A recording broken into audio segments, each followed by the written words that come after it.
sta cominciando un nuovo Buongiorno San Paolo. Andiamo! La cosa che mi manca è andare a vivere in Italia. Il profumo della Sicilia, i colori della Sicilia. E aqui tem 32 no Brasil milhões de descendentes italianos. Buongiorno São Paulo me leva para a Itália, mesmo estando aqui no Brasil. Italia è qui! Amici, benvenuti a mais um Buongiorno São Paulo, edição L'Italia é qui, dessa vez no Instituto Europeu de Design. Estamos comemorando 20 anos de IED aqui no Brasil. Estou aqui com Gianfranco Pisaneschi, diretor do IED. Como vai? Tudo bem, Ale? Tudo bem? Jóia? Aí vai se acostumando a ser o co-speaker. Para mim é ótimo, né? Porque o trabalho todo é seu Maravilha. e de quem está aqui do meu lado. Eu só faço perguntas. Maravilha, maravilha. Vamos te contratar. E estamos continuando essa caminhada, né? Na verdade, é um evento especial, porque não estamos num estúdio tradicional, estamos dentro do pátio do IED, então temos até o público que agradecemos, né, que veio para escutar as entrevistas e teremos os nossos bate-papos, claramente, com os parceiros. Eu gostaria de agradecer a Ludmila Lepri, da Casa Lepri. Bem-vinda, como está? Obrigada, muito bem, honrada bem? pelo convite. Muito obrigada. Obrigado por participar. Ludmila e a empresa Lepri têm uma história ligada à Itália muito forte, vamos descobrir um pouco. E também Alexandre Sales, bem-vindo, designer e, por favor... Ele é arquiteto, designer, head da área de interiores aqui do IED no Brasil, hein? Exatamente. Esse é o título que deixei para você. Tá gravado, para né? não esquecer. Tá gravado, tá gravado. Como vai?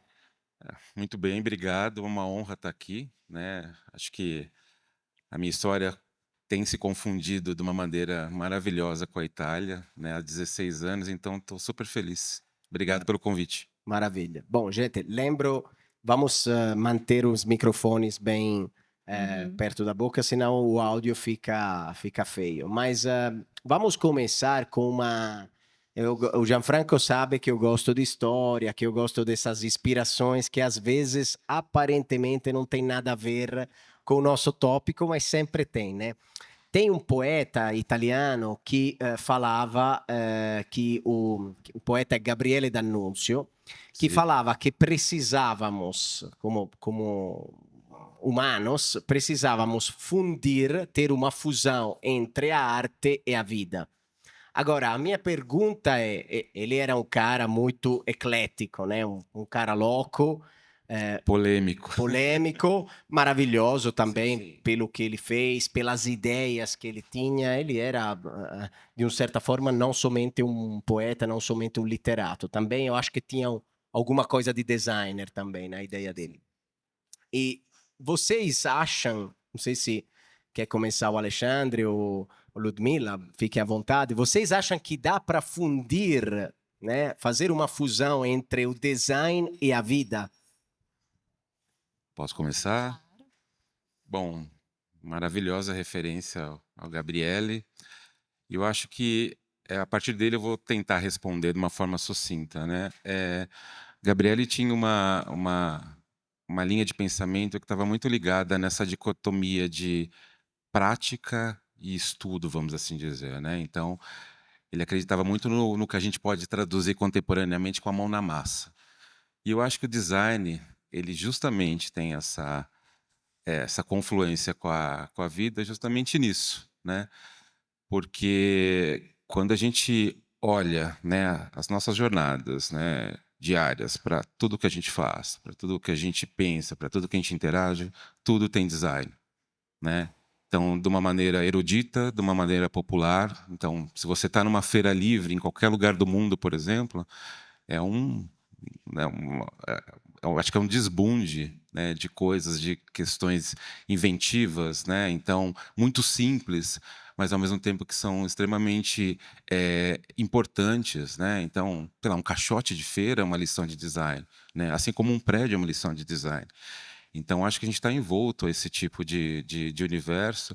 E o que eu acho que é mais interessante e tocante é que ele está todo o tempo nos provocando a inovar, né? Então, essa fusão entre design e vida é justamente a prática, a observação, a sensibilidade e eu acho que a disponibilidade para mudar, para transformar, né? E eu acho que o ponto mais interessante disso é que ele é para todos, né? Então, acho que o design talvez seja uma das disciplinas mais democráticas da nossa vida, né? Porque ele está muito ligado à nossa espontaneidade, à nossa intuição, né? A gente está inovando todo dia. A partir do momento que você muda o caminho de casa, você está inovando. Isso é design estratégico, né?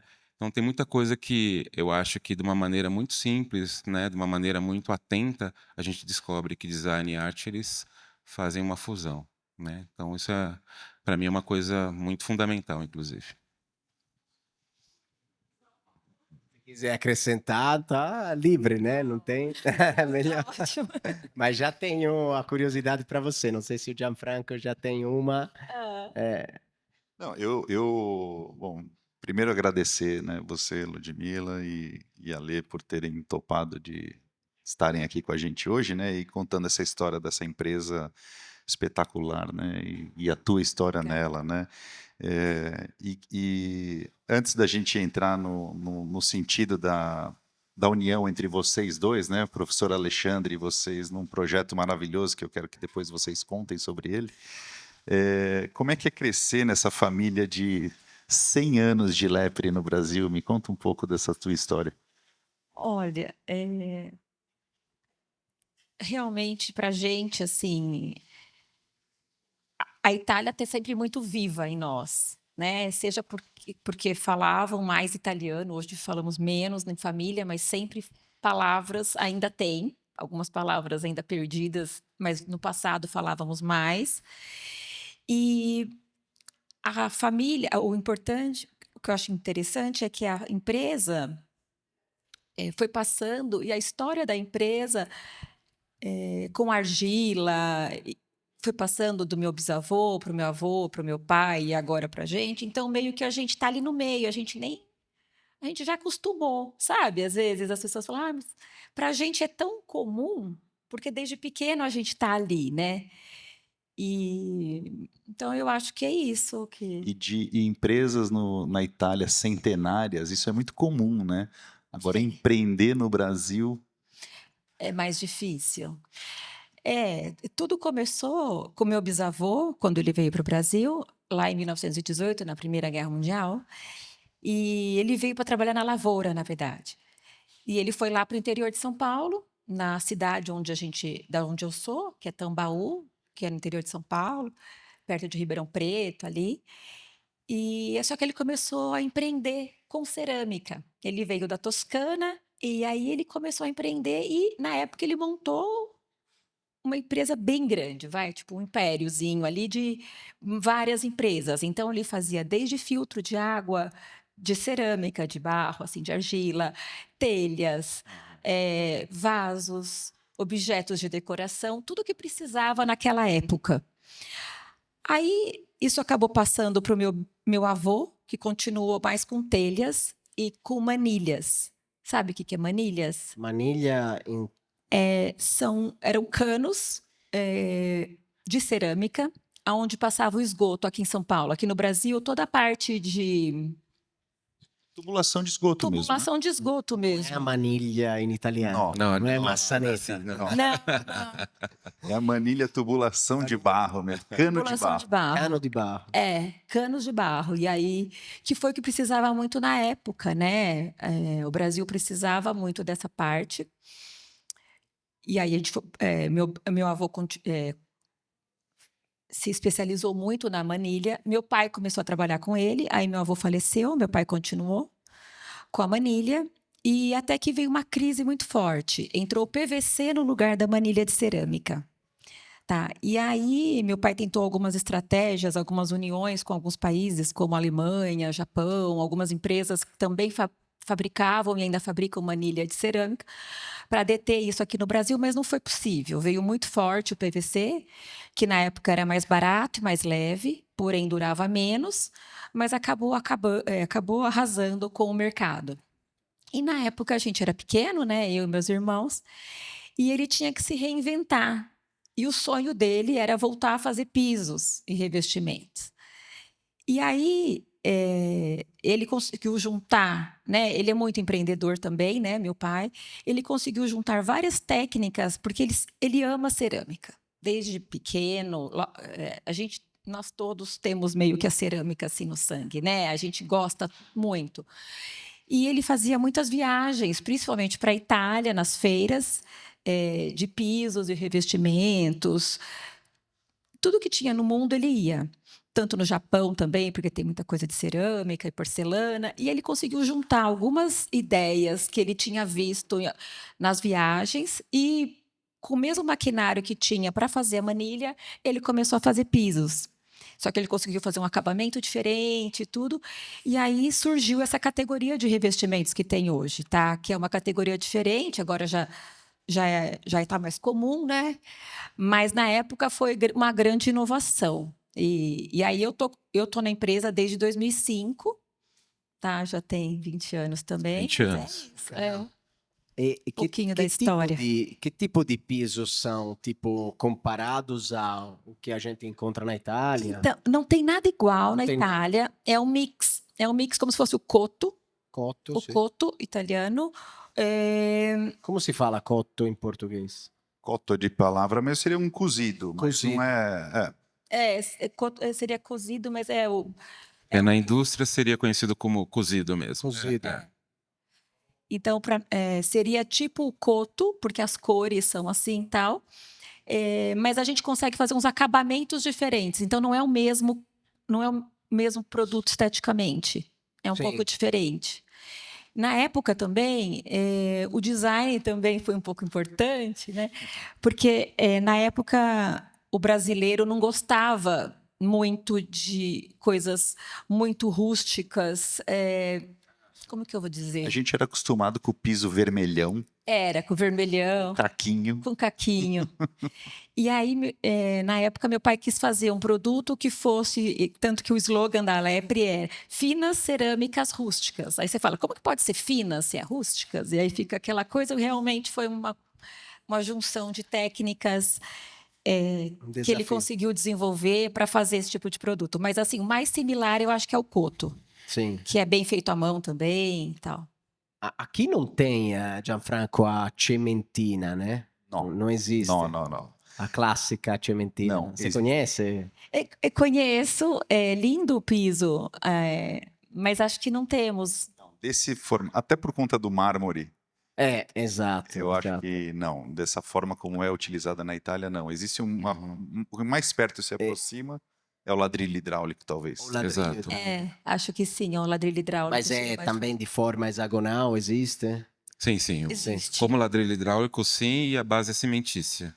Mas ele é totalmente manual. Entendi. Né? É uma das técnicas que a gente tem realmente essa relação orgulhosa, né? Sim. De ter esse contato com a imigração, que foi uma técnica que foi trazida justamente e mantida até hoje. Sim, porque eu virei expert, né? Quando tive o prazer de estar dentro de uma reforma de um palácio de Florença, e a gente conseguiu recuperar esse piso, só que muita gente hoje coloca carpete, coloca Sim. parquet, né? Coloca até essas cerâmicas, essas cimentina novas, né? Se fala grés porcelanato, Sim, né? Só que não são iguais, né? Tipo, não são. não tem aquele... Essas novas são como se fosse uma cópia, exato. mas assim, como se fosse a tecnologia hoje consegue fazer tipo uma impressão. Sim. Meio como você imprimir mesmo. Sim. Só que eu me lembro Não é a que mesma a coisa. coisa que a gente queria, que até o meu pai ficou fissurado, é que parecesse igual ao antigo, que fosse antigo, na verdade. Então, Fosse visto como antigo. que fosse visto como antigo, mas no sentido que, entro no quarto e não tô com a percepção que aquilo foi colocado ali, sempre teve ali. Porque a gente achou em um outro prédio, em outro palácio, um cara que recuperava todas e revendia. É uma coisa de louco, né? Artesãos italianos que ficam ali limpando.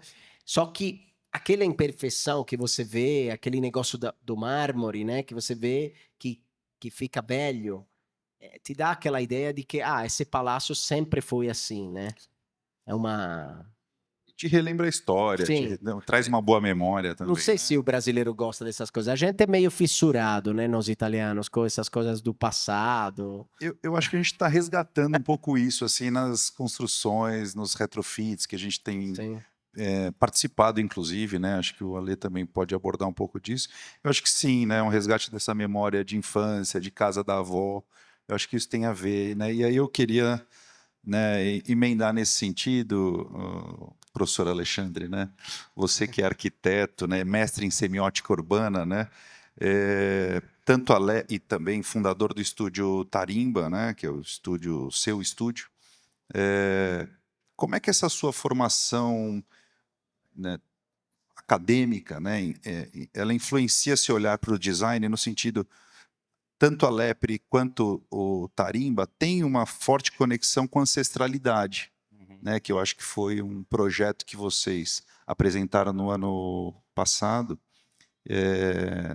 ali na Revestir, que eu acho que foi grande de resgate de memória da empresa e o Ale contribuindo com a ancestralidade de um projeto também que ele trouxe da Casa Cor. Então, acho que seria legal você contar um pouco dessa história também tua em relação nessa conexão com a Lepre. Assim, acho que é legal vocês abordarem isso. Claro, tem uma coisa interessante que até a Alessandra acabou de falar sobre a relação dele com o pai e que Lud trouxe para a gente aqui de uma forma exemplar sobre quase que uma infografia familiar, né? Não tem como não abordar, né, hoje, pensamento de projeto sem ter essa convergência com a ancestralidade, né? E, na realidade, hoje, até o fundamento do estúdio, ele está muito coligado. A gente faz todo tipo de projeto, né? Inclusive design, né, produto e tudo mais, mas ele sempre está conectado com um grande pool de pesquisa. Então, a gente entrega, esse é um ativo, né, do que nós desenvolvemos comercialmente, como uma pesquisa, né, literalmente, começo, meio e fim. Né? Até porque eu acho que existem discussões não somente afetivas, históricas, mas também comerciais nesse tipo de questão. Né? Porque a gente está falando de desenvolvimento de produto, a gente está falando de sustentabilidade, são bandeiras muito importantes hoje para pensar, né, e desenvolver qualquer tipo de projeto, né, seja a escala que for, né? Especialmente nesse caso que você citou, né, eu acho que a gente tem uma relação, né, quando você traz a ancestralidade também como um ativo ali para desenvolvimento de negócio, né, que você estuda a empresa, né, assim, você estuda o material, você estuda a geografia. A Ludmila acabou de falar que a família, né, o bisavô foi para Tambaú. Se você pega Tambaú, é um polo de argila, né? Se a gente olha justamente a questão material, ali gerou uma série de outras famílias que também, né, cresceram, desenvolveram negócio, né, e mantiveram suas histórias e tecnologias a partir do lugar. Né? Então, esse é o meu interesse. Né? Então, como é que a gente olha a origem para chegar no produto? Inclusive para que isso sejam decisões seguras, inclusive no mercado. Né? Especialmente no caso da Lepre e também, né, em paralelo à Casa Cor, foi um estudo muito preciso, né, de entender quais eram esses atores coligados, por exemplo, no caso da Lepre, né, para trazer hoje a história do revestimento no próprio mercado. Né? A gente estava falando do ladrilho hidráulico, né, do cimento e até do porcelanato hoje, que hoje é uma estampa. Né?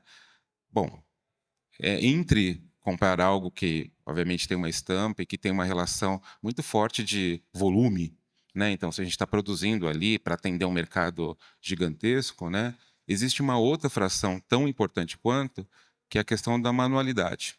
Aquilo é feito à mão, ele tem imperfeições, ele tem questões ali que são valores. E isso, quando você agrega o produto, você também reeduca o mercado, né? Inclusive como preço. Você explica a jornada para aquilo, fala, olha, isso tem hora homem, tem pesquisa de material, cores e tudo mais, que isso traz uma valorização. Qual o valor além do monetário, né? Exato. É o valor simbólico, né? Eu acho que hoje a gente precisa estudar no mercado cada vez mais esse peso entre o simbólico e o comercial, né? Isso não está só, obviamente, no design, está efetivamente na arquitetura também, na medicina. Então, tudo isso a gente está sendo discutido de uma forma bastante potente, né? E no caso da Lepre, né, a primeira coisa que, né, nas nossas autoprovocações, eu falei assim, e essa família da Toscana, né, que vem para cá? Aí eu fui lá cutucar, né? Fui pesquisar a cidade, fui pesquisar tudo mais e de repente acho um museu, né, cerâmico, né? E aí faço literalmente uma gradação de paleta de cores, que quando você pega de lá para cá 100 anos são as cores que eles usam em Tambaú. Então essa ânima, ela já vem justamente na família, né? Então por que não contar essa história para cá, né? Justamente como valor, né? E aí toda a nossa história juntos, né, é justamente nessa colaboração de entender como a gente conta essa história, como esse rebranding, né, para o mercado, para celebrar 100 anos, mas também para mostrar continuidade após esses 100 anos, né? E quando a gente chega nesse projeto na Expo Revestir, né, a primeira introdução que nós fizemos foi o seguinte: cadê essa casa Lepre? Né? A gente está falando de uma relação italiana tão importante, né? E como eu brinquei, né, no nosso começo de podcast, né, a minha confluência com a Itália está muito nesse estúdio, né, nesse estudo. Eu já estou até com questões de idioma já. É justamente essa relação de entender o que é a casa italiana, né, como que são os ambientes italianos, e para uma família ítalo-brasileira, né, como isso realmente é preservado, né? Então, quando eu provoco, né, a família sobre a Casa Lepre, a gente tinha que celebrar, né, na primeira mostra para o mercado, né, do que essa Casa Lepre tem, né? E foi muito interessante porque a gente fez de uma maneira abstrata a sala, a cozinha, o quintal, né? Então a gente trouxe ali memórias realmente O filtro de barro. o filtro de barro, né? Foi o mais fotografado da feira. Exato, mas tudo isso mostrando não somente a questão afetiva, mas também futuro, porque o que era a cozinha que tinha o filtro, do lado tinha um laboratório de inovação de materiais de sustentabilidade, que é o que eles mais pesquisam. Então, é uma história, na realidade, que está sempre olhando para o próximo passo, né? Que eu acho que isso é muito importante para a ancestralidade, né? Eu tenho feito um trabalho, principalmente no mercado, muito forte, de entender que quando a gente fala de ancestralidade, a gente está falando de circularidade. Então, é passado, é presente, é futuro. A gente está fazendo sempre essa rotação, né? E isso eu acho que é o grande encantamento. Quando você consegue entender essa jornada, você consegue ser efetivo no que você está mostrando.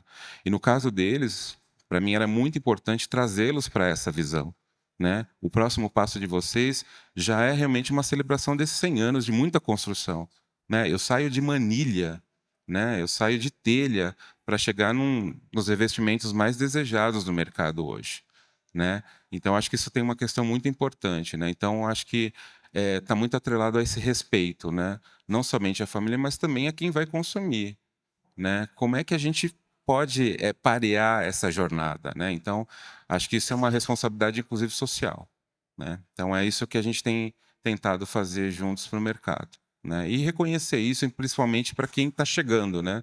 Tem inúmeros jovens arquitetos e designers aí que precisam conhecer essa história, né? Então é uma passagem de bastão com responsabilidade. E uma formação de repertório, né? Tem que ser. Uma coisa que você discute E é muito. o que eu faço também no escritório, né? Eu estou sempre inovando. Então, o que eu tenho na sala de aula, eu tenho no escritório. Então, não existe diferença entre uma coisa e outra, que é um processo de educação. Eu queria agregar que aquelas coisas, o amigo que a profissão me deu, né? O Alê, além da pessoa maravilhosa que ele é, o trabalho que ele fez na Casa Cor, lembra, Alê? Lembro. Eu fiquei muito encantada e ele mostrou muito da parte de ancestralidade e aquilo me deu coragem também de contar a nossa história, sabe? Porque às vezes ficava meio assim, falei, não, mas o Alê é especialista, ele vai me ajudar a contar isso de uma maneira que as pessoas vão entender, né? E foi exatamente, ele fez uma pesquisa imensa, né? Até da lebre, Foi, né? exatamente. E para mostrar no nosso stand um pouquinho de tudo, um pouco da história, que era a sala, né? Que era a nossa história. Depois a parte da cozinha, que é a inovação, e todos os outros produtos. Mas assim, então eu te agradeço muito, viu, Ale? Porque, olha, foi de uma coisa, foi puxando a outra, aí nós falamos, não tem outra pessoa para fazer nosso stand que não seja o Ale Salles. Eu acho que tem tudo a ver. Então, foi por isso que a gente continua ainda, né, com trabalho juntos. E tem uma estratégia importante também, que foi uma participação num evento que talvez seja o evento do ano para eles, né? Falando do core business da Lepre. Então, é uma feira, a maior feira de revestimentos da América Latina, e firmar, né, que o seu produto é diferenciado, com uma história contundente, foi uma grande estratégia, né? Então, isso é importante também firmar que a gente precisava realmente mostrar que estávamos lá, né? E que não vamos sair tão cedo, né? Não. E aí nós conseguimos fazer também vídeos na fábrica, sabe, para contar história. A gente sabia, os clientes, os arquitetos têm muita curiosidade de saber como que esse produto é produzido, que ele realmente é artesanal, ele tem uns acabamentos diferenciados, né? Então a gente conseguiu fazer trazer bastante coisa para o stand, e até os nossos colaboradores ficaram felizes, sabe, de aparecer ali junto, de fazer parte. Então, foi e está sendo assim muito bom, muito um retorno muito gratificante para a gente. Eu queria só te falar uma coisa do envelhecido, que a Itália gosta do. Sim. Eu acho que hoje, o Ale pode me corrigir, eu acho que hoje o brasileiro está valorizando mais a parte do produto natural, sabe? E com as imperfeições mesmo, né? Que a gente fala, as belezas imperfeitas. Então, eu acho que hoje, você não acha, Ale? Depois o Ale vai falar até melhor que eu, mas isso a gente traz muito no nosso produto. Ele tem também um acabamento anticato, que é um acabamento que a gente chama de invecchiato, todos os nossos produtos têm nome italiano, todos, não tem como. É muito inspirador para a gente. Então, a gente vê que hoje, primeiro a aparência do desgastado, e depois que ele é assentado, ele vai realmente ficando mais envelhecido, os consumidores estão valorizando mais isso no Brasil. Para colocar isso em termos de mercado, urbanicamente falando, né, como cidade, qual é o maior desafio? Ou seja, apresentar essa artesanalidade, que claramente é um pouquinho mais industrializada, imagino, né? Como se faz? Porque, não sei se a Alexandre talvez você estudou semiótica urbana, né? Sim, sim. Então, assim, tem uma dificuldade em fazer isso quando você faz novos prédios e convencer um arquiteto, convencer uma incorporadora, né, em escolher um certo tipo de materiais, de estilo, etc. Tem como, assim, encaminhar para esse nível, para essa linha, ou tá esse caos que a gente de fora vê um caos que, mas provavelmente tem uma lógica que não entendemos, né? Mas como eu estava falando anteriormente, né? Eu acho que o que precisa ser trazido para o negócio são novos valores. Então, por exemplo, você está fazendo um prédio, você tem um impacto no entorno. Então, você precisa colocar ali toda a narrativa do que aquilo que está sendo implantado impacta com quem vai adquirir, com quem vai morar, com quem vai interagir com aquela construção, né? E, inclusive, nessas diferentes escalas. Uma coisa é o prédio, outra coisa é o revestimento, né? Sim. E eu acho que tem uma coisa interessante quando você fala da semiótica, que eu sempre gosto de falar que a semiótica ela é uma ferramenta importante porque ela é responsável por você ler uma série de simbologias. Então, de uma maneira muito resumida, você está contando que história para quem. Então, quando você usa um revestimento natural numa fachada, você está trazendo uma mensagem, seja para a incorporadora, seja para quem vai morar, seja para a cidade.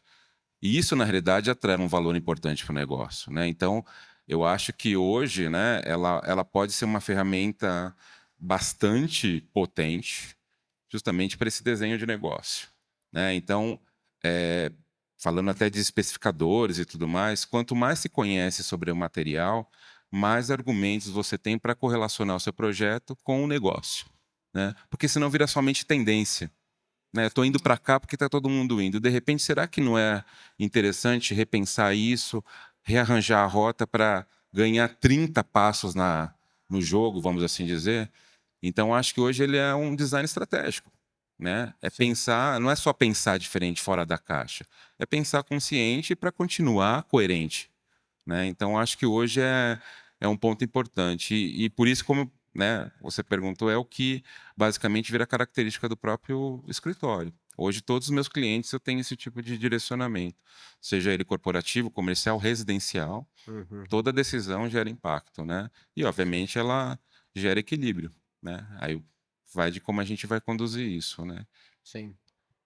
E nós temos nesse nosso podcast sobre design, né, que estamos fazendo, temos um tópico que é um pouco crossover de todos, que é a sustentabilidade, né, que a gente já veio falando com muitas empresas, até gigantes que são, por exemplo, a Prysmian, né, é uma empresa italiana gigante que tivemos o prazer de ter um debate muito tecnológico, né? Muito técnico sobre como se pode enfrentar a transição energética, né? Sobre os vários caminhos, né? Não tem só, são vários, né? E eu vi, né, da história da Lepre, que a Lepre, desde muitos anos, não sei se é 2005, me corrige, por favor, vocês meio que inventaram um produto que era totalmente de materiais recuperados. Eu queria que você explicasse um pouco o processo e como foi essa ideia, né? Inclusive de plásticos ou de resíduos. Temos várias linhas agora, temos várias coleções. Lá em 2005, a gente tem um laboratório na fábrica que a gente chama de Lepre Lab e a gente gosta de desenvolver massa de produto, né? A massa da argila. A gente gosta de desenvolver o esmalte, a gente gosta de desenvolver quase tudo que a gente faz. Até algumas maquininhas a gente tenta desenvolver também. E muita criatividade. E na época a gente via muito, meu pai, né, na verdade, via muito os vidros da lâmpada fluorescente, era um material descartado. Em 2005, tinha uma grande preocupação com o descarte da lâmpada fluorescente, porque o mercúrio metálico, sabe a lâmpada fluorescente? Quando ela quebra, quando ela é descartada, ela quebra ou ela vai para o lixão, ela acaba contaminando o solo, as pessoas, e as pessoas não sabiam direito descartar esse material. Aí nós descobrimos uma empresa que conseguia tirar esse vidro descontaminado, então ele era um vidro que jogado fora, e a gente começou a utilizar como matéria-prima no nosso produto. Então, aí, como que era? A pessoa usava a lâmpada, ela tinha que levar a lâmpada sem quebrar, uma loja da Consolação, que é um lugar aqui em São Paulo que vende muitas lâmpadas. Lá passava uma empresa de Paulínia, que faz essa parte de separação. Então, o pessoal trabalha com máscaras e luvas e separa os soquetes do mercúrio e do vidro já descontaminado. Esse vidro descontaminado vai para a fábrica e a gente começou a utilizar o vidro no lugar das fritas. Então, esmalte é feito de fritas, que é o nome técnico. E a gente começou a utilizar o vidro como matéria-prima para fazer esse esmalte. E quando a gente lançou esse produto, a gente inscreveu ele no Prêmio Planeta Casa, que é uma revista da Casa Cláudia, da editora Abril, que infelizmente não existe mais a revista, e a gente ganhou um prêmio de sustentabilidade, que eram prêmios de design, prêmio de produto ou de arquitetura e tal. E a gente ganhou. Isso acabou motivando muito a gente a fazer novos produtos. Então, desde 2005, a gente vem trazendo alguma inovação. Então, começou no esmalte, depois a gente conseguiu incluir na massa, isso dá menos temperatura de queima, menos poluição. Depois a gente veio com a lama de Mariana, que é um desastre que teve aqui no Brasil, então aquilo lá nada mais é do que uma argila. Hoje a gente vê que outras pessoas estão fazendo também tijolos, alguns outros produtos também com aquele material, mas a gente também foi pioneiro. Depois, o meu irmão faz kitesurf, e ele gosta muito do mar, e ele descobriu uma ONG que faz essa coleta do plástico. Então, a gente compra esse plástico da ONG e a gente fez o Lepre Mare, que tem vários formatos de revestimento. E agora, o mais novo foi o Lepre Índigo, que ele é feito dos resíduos de tecidos, porque aí nós viemos o que a gente pode agora ajudar, o que está impactando, o que a gente pode ajudar a diminuir o impacto, né? Ele falou, tecidos. Os tecidos, as roupas são jogadas, a indústria têxtil acaba poluindo muito. Então, a gente foi atrás de fazer algum produto reciclando tecidos e a gente lançou esse. E aí pensamos, vamos fazer do jeans, porque é um produto que todo mundo conhece, todo mundo tem uma calça jeans ou alguma coisa jeans. Que gera muito resíduo. Muito resíduos. E aí a gente lançou esse produto numa feira, Expo Revestir. Aí, por sorte, um escritório de arquitetura passou no stand, gostou do produto e eles estavam com cliente, estão ainda com cliente que fabrica jeans. Olha só que legal. E aí ele falou, não, vamos apresentar a vocês. Então, hoje, resumindo, a indústria do jeans, que fabrica jeans, manda os jeans deles já desfiados para a gente na fábrica. A gente produz o produto que vai para as lojas deles, que eles estão montando loja de varejo. Então, já tem pelo menos umas 5 lojas prontas. E eles conseguem também comunicar isso no mercado. Então, eles colocam 40 milhões de toneladas, são descartados, e a gente está fazendo esse trabalho com a Lepre e tal. Então, está sendo muito gratificante.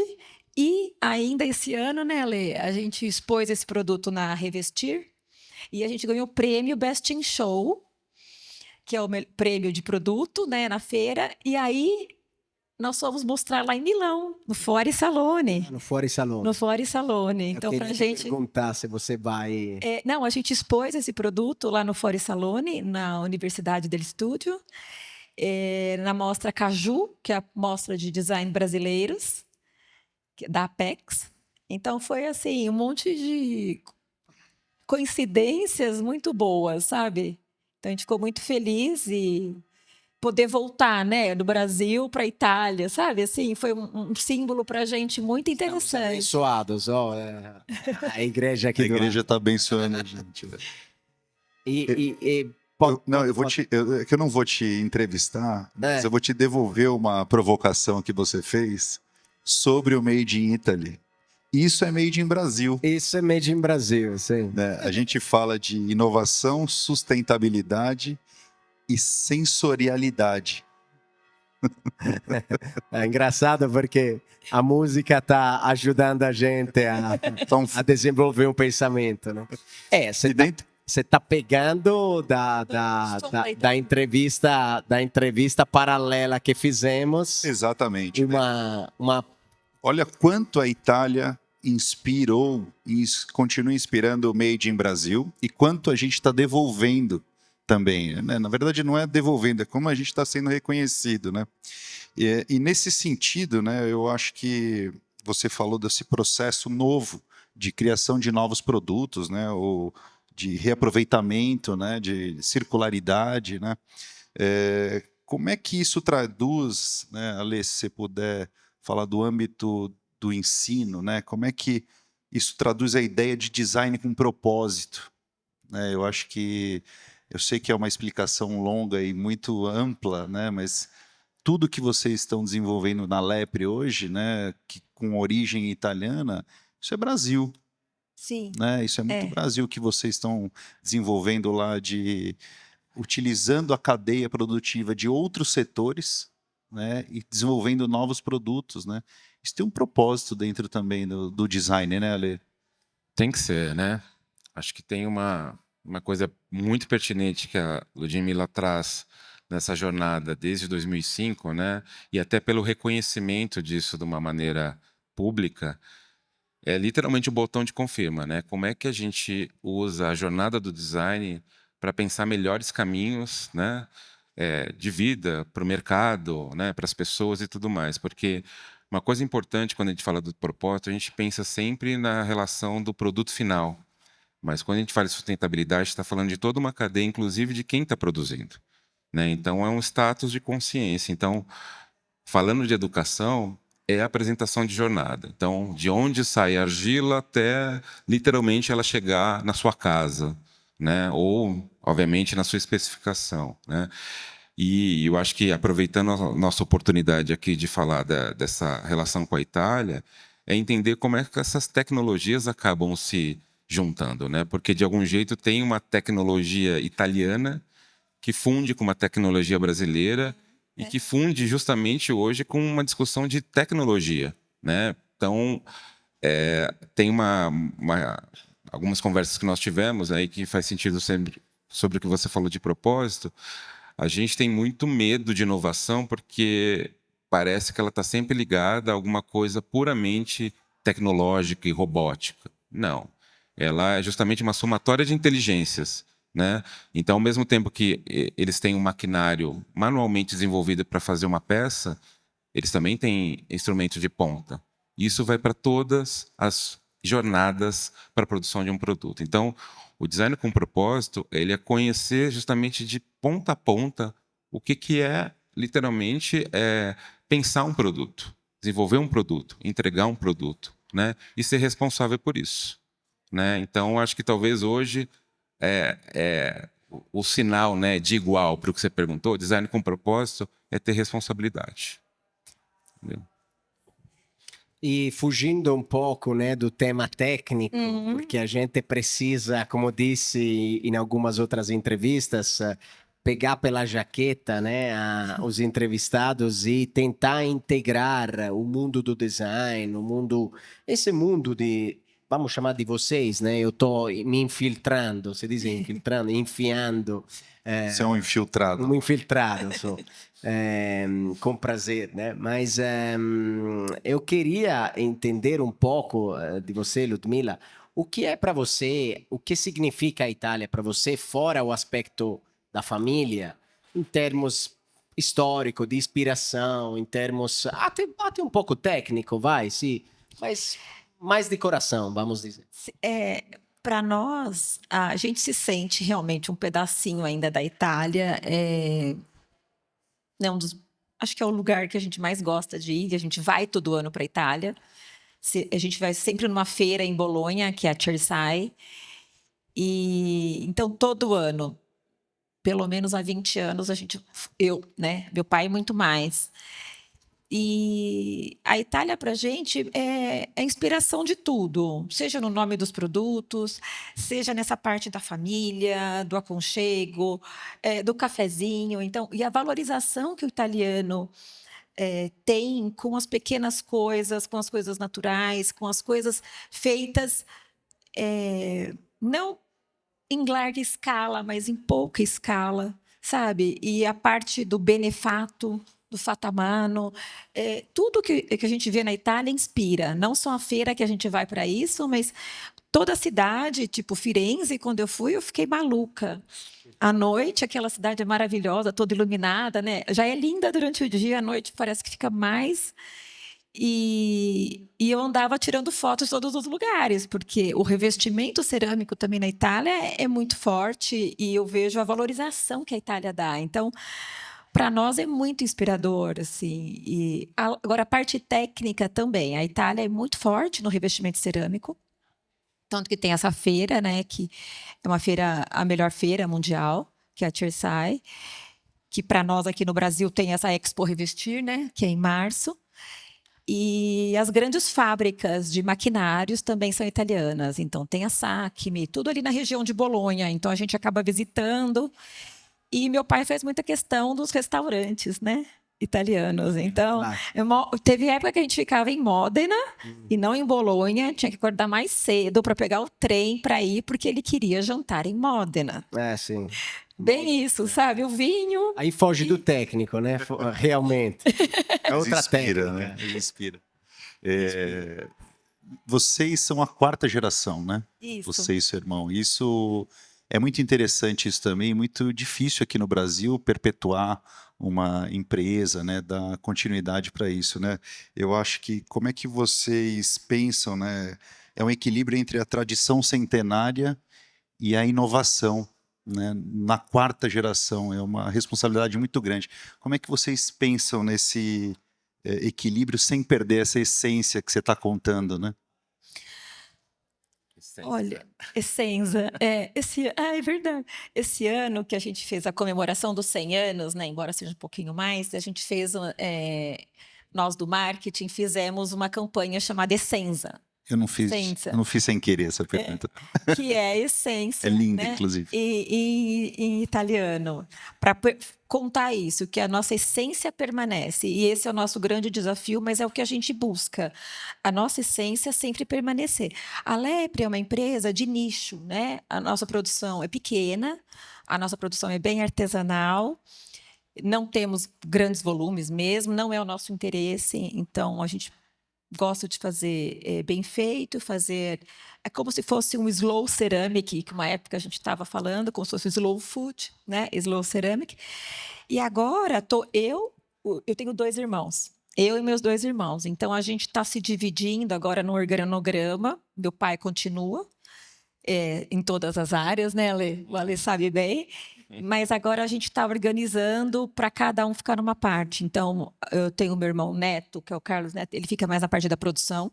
E ele estudou engenharia de materiais cerâmicos na UFSCar, então ele é bem técnico e gosta disso, de produção. O meu outro irmão Lincoln é engenheiro mecatrônico. Então, Trabalhou na Embraer, né? trabalhou na Embraer e fez a Poli de Milano, 2 anos lá. Ele. A Politécnica, ele. Ele. E então também ele gosta muito de criar.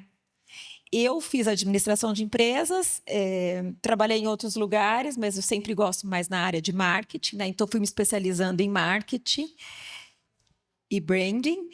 E então a gente está organizando assim. Então, por exemplo, às vezes chega um cliente que quer alguma coisa que não existe, principalmente o pessoal do varejo. Ah, a gente pensou nisso, é possível? É possível. Aí eu já ligo para o meu irmão. Me ajuda a fazer isso. Aí ele já vai lá, o Lincoln, já sai na produção fazendo. Aí manda foto. Então a gente está numa cooperação assim bem grande. Mas essa essência realmente do feito à mão, essa vai permanecer.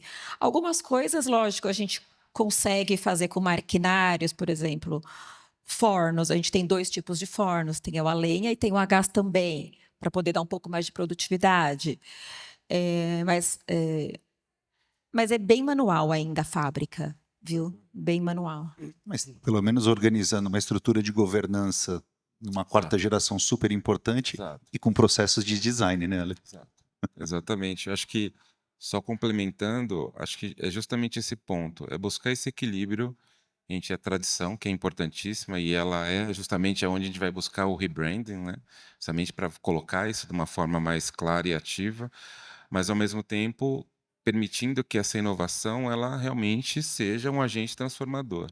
Né? Então, é uma escutativa, né? Então, é uma quarta geração também que já está colaborando e se comunicando com outros setores que acabam influenciando também na produção, em como se comunica, né? Outros mercados, né? Novos produtos. Né? Então, é esse realinhamento que eu acho que é importante, que permite equilibrar tradição e inovação.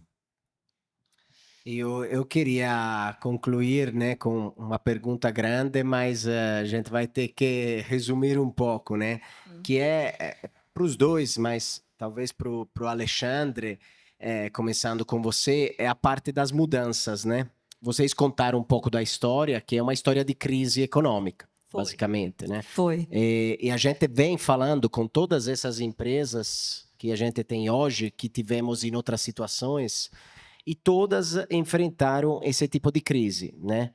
Não é assim, a história se repete eternamente, chega em um ponto que se você não inova, não vai conseguir lucrar mais no seu negócio, né? Então eu queria fazer a pergunta do milhão e ver com vocês como vocês imaginam que essas mudanças brasileiras, globais, europeias, né, vão influenciar e como podem ser utilizadas para o futuro do design, para o futuro do designer, né? Que quando ele começa do zero, ele tem que fazer aquele 0,1 para falar, existo, né? Depois, quando ele está no 10, que está começando a fazer, como se chamava, manilhas. Manilhas, No 10, só que ele volta para o 5, tem que voltar para o 15, né? Foi Como que vocês enxergam esse tipo de futuro para o design? Eu acho que a gente começa até como oportunidade, né? A gente está com 5 gerações ao mesmo tempo, né? Acho que isso é inédito, inclusive, né, como interação, né? Então, qualquer hoje produto, qualquer processo, né, qualquer coisa que a gente tenha hoje na nossa jornada de vida impacta essas 5 gerações, né? Então, principalmente quando a gente fala de tecnologia, né? Então, hoje parece que é uma coisa de domínio cada vez mais público, né? Como, né, e como a Lud trouxe, né? Como é que a gente mantém uma história viva, né, de 100 anos, mas ao mesmo tempo com uma aceleração tecnológica muito grande, né? E as duas coisas têm que andar realmente ali de braços dados, né? Mas talvez, na minha visão, né, como pesquisador, arquiteto e também profissional ativo no mercado, é literalmente estar aberto, né? Eu acho que a gente tem hoje uma aberturas de mercado que eram inéditos, né, culturalmente, que eu acho que isso também é uma coisa importante, desde uma maneira interna quanto externa. E isso pode ser uma sistemática de colaboração como a gente nunca teve, né? Os grandes pesquisadores hoje de mercado acadêmico sinalizam para um olhar muito interessante para o sul do mundo, vamos assim dizer. Então, olhando técnicas manuais, né, latinas, africanas, asiáticas, indianas, né, entre outras tantas, né, colaborando e trazendo novas sinalizações, né? Isso é um reflexo, inclusive, de mercado, né? E hoje, por exemplo, se você pega estudantes globais em universidades, a gente tem um número muito mais diverso, né, de alunos ali que estão literalmente circulando mundialmente para procurar conhecimento em lugares que nunca estiveram, né? Na Itália, por exemplo, né, a gente tem uma profusão ali muito interessante, com uma comunicação e uma produção também muito mais interessante, né? E eu acho que isso, de algum jeito, reflete num futuro, ao meu ver, mais possível e mais interessante, né? Porque eu aprendo com você, né? Você tira um pouco menos a hierarquia das coisas, né? Então, talvez o seu conhecimento me ajude no meu negócio e o meu ajude o negócio dele, né? E isso, né, falando até do... A gente está com uma marca, né, ítalo-brasileira aqui e outras tantas que a gente tem em relação. Eu tenho clientes italianos também, na área de imobiliário e gastronomia, e as histórias são as mesmas, né? A grande virada, estando no Brasil, foi nesse momento de comunicação com outras culturas, né? Então, por exemplo, eu tenho um cliente de gastronomia que o braço direito dele é um pernambucano. Por quê? Justamente essas técnicas ali começaram a se né? Hoje é praticamente um sócio, né? Então, a gente tem que permitir esse tipo de possibilidade, né? E eu acho que é um recado mundial, né? Seja por sustentabilidade, seja por Colaboração, né? exato, colaboração, território. Então, a gente analisa muitas coisas, né? Eu estou indo viajar daqui a uma semana e meia com praticamente 50 alunos do Brasil inteiro, interessados, obviamente, né, são estudantes aqui, mas também entender qual é essa comunicação da Itália com o Ceará, né, da Itália com Curitiba. Então, uma nova geração também muito aberta a entender como essa comunicação do design ela pode gerar outras visões, né, e que realmente são necessárias para a gente seguir, né, e de uma forma mais, eu acho que até mais coerente, mais equilibrada. A gente tem vindo desde a pandemia de uma maneira muito desequilibrada, tentando se manter ali, né? E muitas vezes de uma maneira desconfortável. Então, assim, é uma escuta ativa, né? E uma prática colaborativa, né? Isso é, basicamente, acho que hoje a gente tem que olhar para todos os nossos mercados. Resumindo, o brasileiro faz muito com pouco. Ah, sim, com certeza. Essa é a nossa essência. Mas acho que é um pouco nossa raça humana, mais ou Sim. menos faz isso, dependendo do ciclo histórico, né? Eu acho que hoje tem muita coisa à disposição, né? Que dá para criar, que dá para Sim, utilizar sim. ferramentas incríveis. O verdadeiro, acho, não problema, mas o medo, o perigo é talvez se perder na multidão de oportunidades, de coisas, de ferramentas que tem hoje à disposição. Porque hoje, que nem a gente está fazendo hoje, o vídeo, captação, o simular com inteligência artificial, você cria qualquer coisa, só que é arriscado você escolher é difícil escolher para monetizar ou para, né, deixar uma empresa saudável. Mas tem uma coisa Sim. interessante, eu acho que pós-pandemia, que ficou muito forte e que talvez ajude nessa disponibilidade absurda de ferramentas. Rastreabilidade e origem. Você tem que saber a origem das coisas. Então, assim, você pode simular o que você quiser via IA, mas você tem que entender de onde vem isso. Não, eu imagino porque a história do Palácio tal, mas de onde é esse Palácio? Que região que é? Né? Por que a gente está falando do Cariri? Onde é o Cariri no Brasil? Então, a boa pergunta traz uma solução estupenda. Se você não fizer a pergunta certa, literalmente você se perde na multidão. Ah, isso sim. Né? Ale, eu queria que você contasse do seu espaço da Casa Cor, que você usou, lembra? IA. Usei, né? De uma maneira rápida, né? Mas tinha a parte dos rústicos, né? Do artesanato e IA junto, né? Convivendo no mesmo espaço. Acho que tem só fazendo um resumo rápido, né? Acho que o grande pilar desse projeto foi um projeto apresentado para a Casa Cor, de domínio público, ganhou prêmios aí, graças a Deus, em vários lugares, continua andando, ele nem depende mais de mim. Inclusive fora do Brasil, né? Fora do Brasil, Bolívia, Alemanha, né, Espanha. Mas eu acho que o mais interessante, dentro da provocação do Alessandro, é justamente isso, né? O nosso pilar foi a pesquisa, mas literalmente conectar origem com futuro. Então, ao mesmo tempo que eu fiz uma pesquisa densa sobre esse rústico, esse natural, a gente desenvolveu histórias, né? Nesse caso com recorte, né, afro-brasileiro, né, com redesenhos através de IA do que seria um futuro, né, de, por exemplo, experiências afro-brasileiras apagadas, né, então de mulheres, né, de várias personagens importantes para a contribuição cultural afro-brasileira. Então, ele, na realidade, ele mostrou justamente isso, né?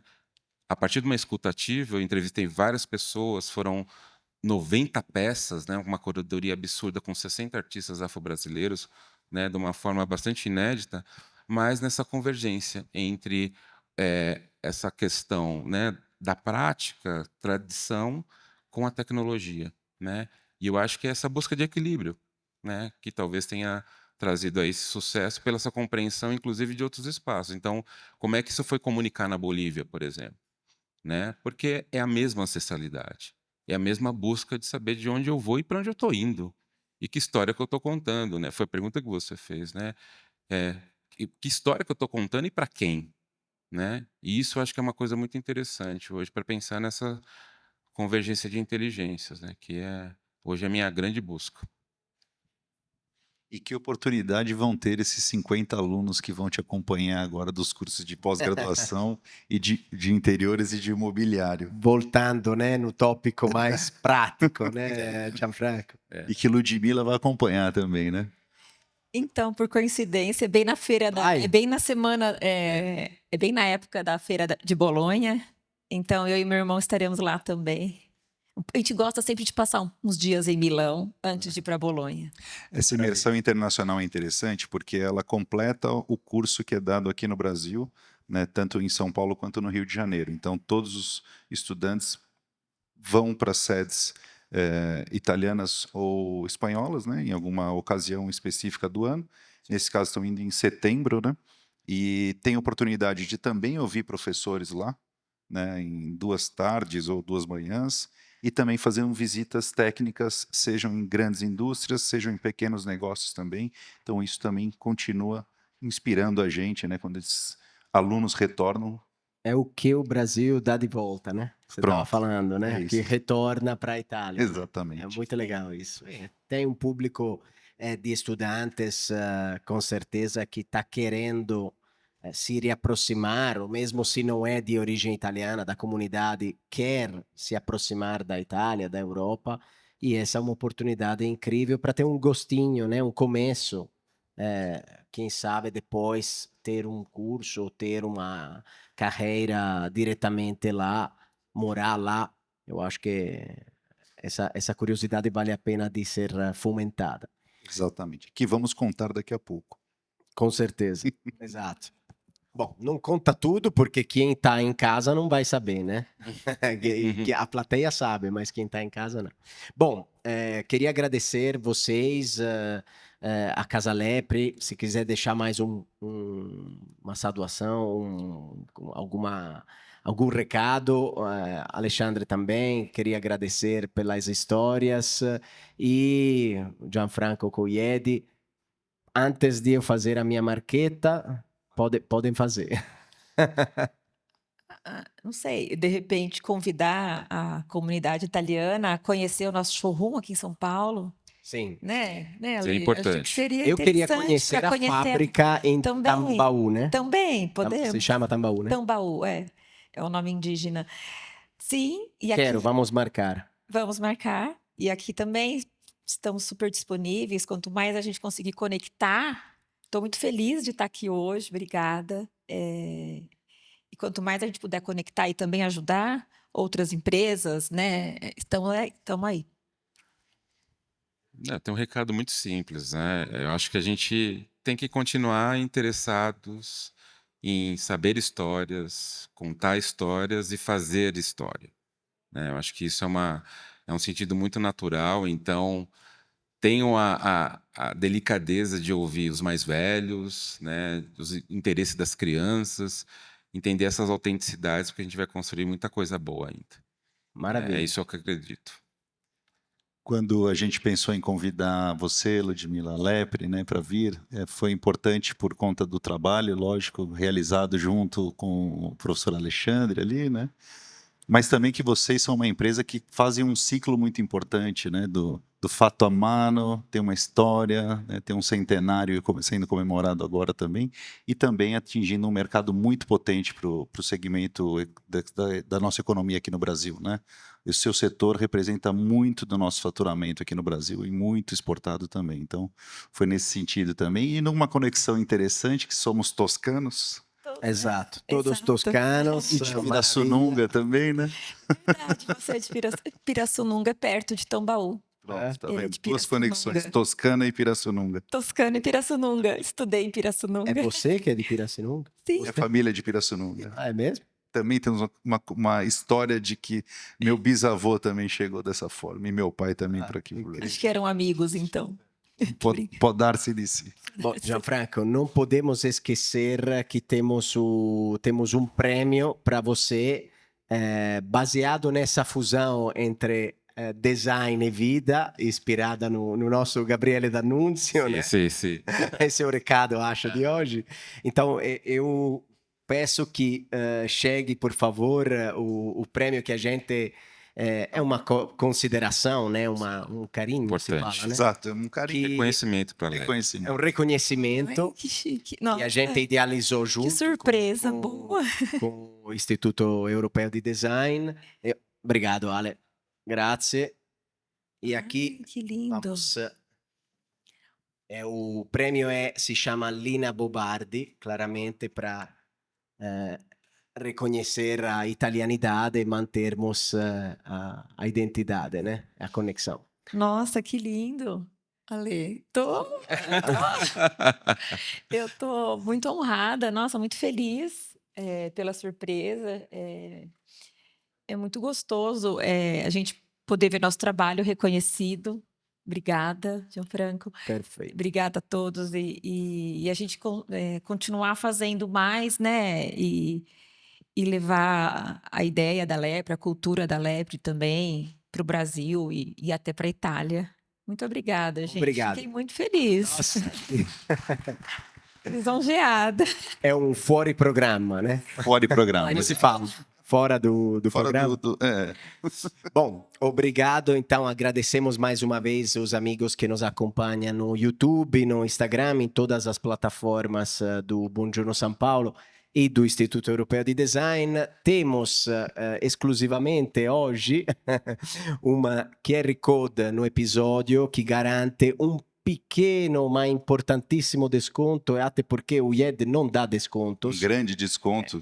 Não tem que contar alto, senão financeiro, me amassa. Então, não tem descontos na história do IED, só no canal do Buongiorno, só hoje, se tiver o sol, né? Na graduação, na pós-graduação e nos cursos livres, só hoje. Maravilha. Então, agradecemos mais uma vez o IED, agradecemos a Casa Lepre, as outras empresas que estão conosco hoje, a NEP, Bizinal, Libetiter, Costa Cruzeiros e também todo o apoio que temos dos nossos parceiros. Eu vou lembrando aqui de Ação, Cafetor, Esperança, Lavazza, Quioquá, Ecoprime, Vinífera e toda a equipe. Obrigado, grazie. L'Italia è qui mais uma vez. Grazie. Grazie.